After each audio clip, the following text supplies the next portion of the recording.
Welcome students. आज हम BRS का प्रैक्टिकल क्वेश्चन नंबर 12 करेंगे। ये क्वेश्चन रहा आपकी स्क्रीन के ऊपर। ठीक है, तो चलिए शुरू करते हैं इसको करना। यहाँ पे इस क्वेश्चन में हम बीआरएस बना रहे हैं 31 दिसंबर 2019 की डेट पे। एंड आपको यहाँ पे पासबुक का बैलेंस दिया गया है, ओवरड्राफ्ट यानी कि नेगेटिव बैलेंस दिया गया है पासबुक का। तो यहाँ पे हम स्टेटमेंट पुट करेंगे। पहले तो पासबुक का नेगेटिव बैलेंस होता है आपका डेबिट, तो स्टेटमेंट आप लिख सकते हो यहाँ पे debit balance as per passbook which is 7,600। ठीक, चलिए इसके बाद पहला हमारा ट्रांजैक्शन है cheques deposited but not collected by the bank 8560। आपने चेक क्या किया, डिपॉजिट किया है। जब आप चेक डिपॉजिट करोगे आप क्या करोगे, आप अपना कैश बुक को बढ़ा लोगे, बट पासबुक में नहीं बढ़ा है। ठीक है, क्योंकि चेक अभी तक क्लियर नहीं हुआ है, तो हमारा पासबुक कंपैरेटिवली कम होगा। और पासबुक में हम चेंजेस कर रहे हैं तो हम अपने पासबुक को वापस से इंक्रीज़ कर लेंगे। हम लिखेंगे यहाँ पे चेक डिपॉजिटेड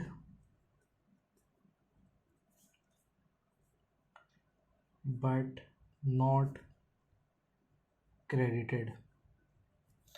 ये अमाउंट है आपकी 8560। ठीक है, चलिए नेक्स्ट आते हैं। अगला ट्रांजैक्शन है हमारा incidental charges not recorded in cash book. ठीक है, इंसिडेंटल चार्जेस कैश बुक में रिकॉर्ड नहीं हुए हैं, इसका ये मतलब है कि पासबुक में रिकॉर्ड हुआ है। और अगर चार्जेस रिकॉर्ड होंगे पासबुक में तो पासबुक का बैलेंस कम होगा। ठीक है, पासबुक कम है, कैश बुक बढ़ी हुई है, हम क्या करेंगे अपने पासबुक को भी बढ़ा लेंगे। हम लिखेंगे यहाँ पे स्टेटमेंट इंसिडेंटल चार्जेस। ठीक है, ये अमाउंट है आपकी 80 रुपीज़। ये हो गया। नेक्स्ट आते हैं, तीसरा है हमारा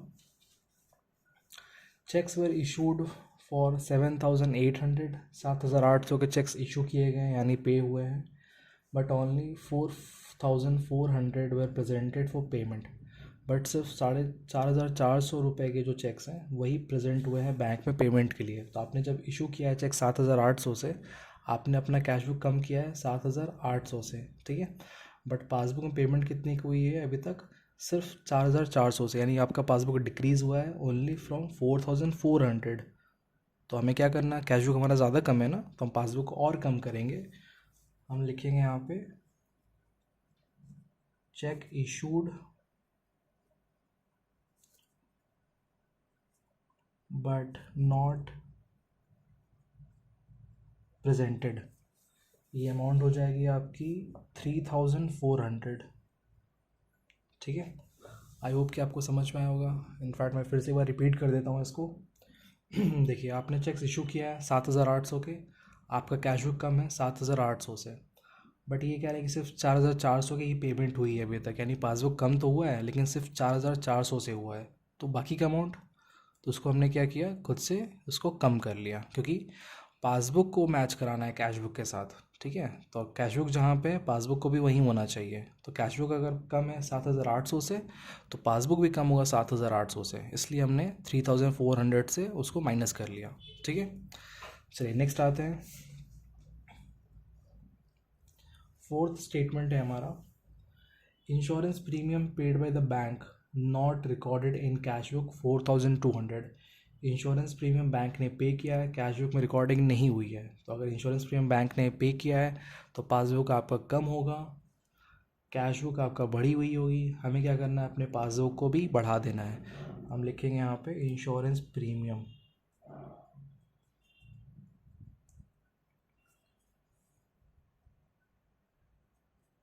इतना भी लिख के आप छोड़ सकते हो, या फिर आप इसको लिखना चाहो तो आप insurance premium paid by bank, ये पूरा स्टेटमेंट भी आप इसको यूज़ कर सकते हो। ये अमाउंट हो गई आपकी 4,200 रुपये। ठीक है, तो अगर आपको समझने में कोई भी इशू होता है बीआरएस को, तो आप मेरे वीडियोस को बार बार देख सकते हो। ठीक है, एंड जो मैं बोल रहा हूँ उसको ध्यान से सुनिए, ठीक है, कि मैं कहाँ पे क्या चीज़ बता रहा हूँ आपको। उस अगर आपको वो चीज़ समझ में आती है तो BRS बहुत ही ईजी हो जाएगा आपके लिए, ठीक है। चलिए, आई होप कि आपको ये समझ में आ गया। अब आते हैं लास्ट स्टेटमेंट की तरफ, जो कि है ऑन 31st दिसंबर, यानी जिस दिन आप ये बना रहे हो BRS, उस दिन cash was deposited in the bank 385, cash bank में डिपॉजिट किया गया है 385, but the cashier debited the bank column with 485 by mistake. But जो कैशियर है ना, उसने क्या किया, बैंक कॉलम को डेबिट तो किया है बट 485 से किया है, 100 रुपये ज़्यादा किया हुआ है, ठीक है। तो कैश बुक आपकी 100 रुपये ज़्यादा बढ़ी हुई है, पासबुक आपकी क्रेडिट हुई है बट कितने से हुई है, सिर्फ 385 से हुई है, 100 रुपये कम है पासबुक में। हम क्या करेंगे, इसको फिर से बढ़ा देंगे। हम लिखेंगे यहाँ पे स्टेटमेंट अमाउंट रॉन्गली क्रेडिटेड, ठीक है। इनफैक्ट इसको आप अमाउंट रॉन्गली डेबिटेड कर लो तो ज़्यादा बेटर स्टेटमेंट होगा, डेबिटेड इन कैश बुक, ठीक है। सो ये अमाउंट हो गई आपकी 100 रुपये। चलिए, अब इसको यहाँ पे हम टोटल कर लेते हैं, सारे हमारे स्टेटमेंट्स पूरे हो चुके हैं। सो ये होगा 10,000, सॉरी 7,000, 3,000, 10,000, 10,000 और ये 11,000, 11,000 आपका टोटल आ रहा है माइनस साइड का। प्लस में देखते हैं क्या अमाउंट है, तो 8,000 और ये 4,000, 8 4 12,000, 12,500, 12,700, 12,800, 12,940, 12,940। तो ये अमाउंट आना चाहिए आपका 1940, आ रहा है जी, हाँ आ रहा है। तो ये हम लिखेंगे यहाँ पे 1940। यहाँ पे क्यों लिखा है, क्योंकि ये प्लस आइटम्स का टोटल ज़्यादा था। पासबुक से शुरू किया क्वेश्चन, कैश बुक पे ख़त्म करेंगे। कैश बुक का पॉजिटिव होता है डेबिट, तो स्टेटमेंट हो जाएगी आपकी debit balance as per cash book, ठीक है। तो ये क्वेश्चंस मैं जब रिकॉर्ड करता हूँ वीडियो, तो मैं आपके सामने फ़र्स्ट हैंड कर रहा होता हूँ, ठीक है। तो जो भी मुझे प्रॉब्लम्स फेस करनी पड़ती है या फिर मैं कैलकुलेशन कैसे करता हूँ, तो वो सब चीज़ आपके लिए एकदम फ्रेश है, ठीक है। आप जैसे आप करते हो वैसे मैं भी कर रहा हूँ, ठीक है। तो आई होप कि आपको ये समझ में आया होगा स्टूडेंट्स, बट फिर भी आपको अगर कोई डाउट रह जाता है तो आप एज़ यूजुअल कमेंट्स में पुट कर सकते हो, ठीक है। Thank you students.